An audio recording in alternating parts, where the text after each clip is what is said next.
sport? I was asking myself this question and found that this article by the BBC that stated that a sport means all forms of physical activity which through casual or organized participation aim at expressing or improving physical fitness and mental well-being, forming relationships or results in competition of all levels. This is kind of a vague definition, don't you think?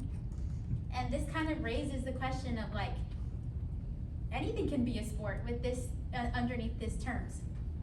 So today I bring you a list of what I think are the weirdest sports in the world. The first sport that I have for you guys is British toe wrestling. British toe wrestling works a lot like hand wrestling, where you have your hands and you have to nail it to the ground. With your toes, you have to interlock. There's two players. You interlock your toes, and how it works is you need to somehow get the other player's foot pinned down into the ground.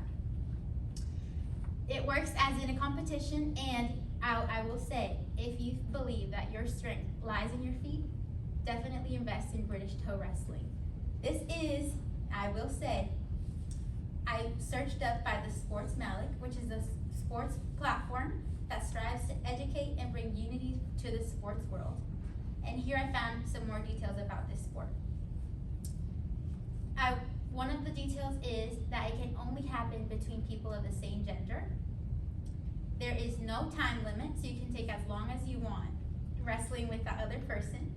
And believe it or not, there is an annual world championship for this sport. The current champions, I didn't write down the name, I'm so sorry, but the sport was also invented in 1974. Other than this one, I have the Human Towers of Catalonia, which is a part of Spain. The UNESCO, which is a World and Culture Education Organization,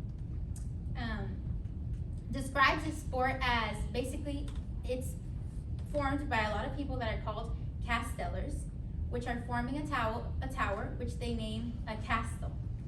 How it works is you have different levels. They are named, first of all, there's the pina, which is going to be your base.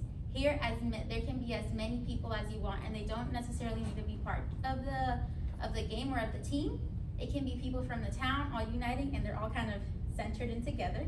Then you have the tronc, which is the actual height of the tower, and this is all of the levels. The highest record of levels to this point is 10, and each of them are constituted by around 3 to 4 people. The tronc is very strategically organized. Well, of course, if you want height, you're going to need to think about people's weight, people's size. So usually you'll find kind of the stronger, taller men are on the bottom of the tronc. And as you get higher, they'll put children, even children, up in those higher levels.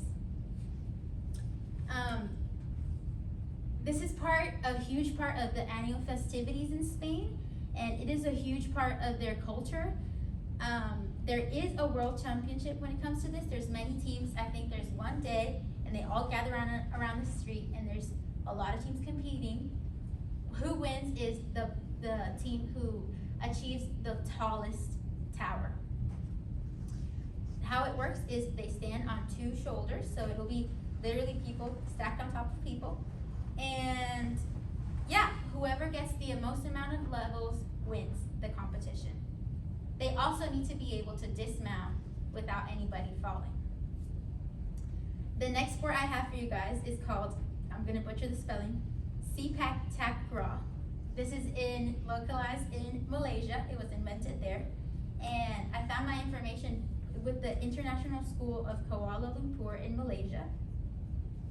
How this works is this is basically a combination of soccer and volleyball, but I would argue there's some gymnastics in there, because basically what they're doing is they have this woven rattan ball, and it's pretty much similar to the rules of volleyball, where you have two teams. They're constituted by 3 players each, and they can't let the ball hit the ground.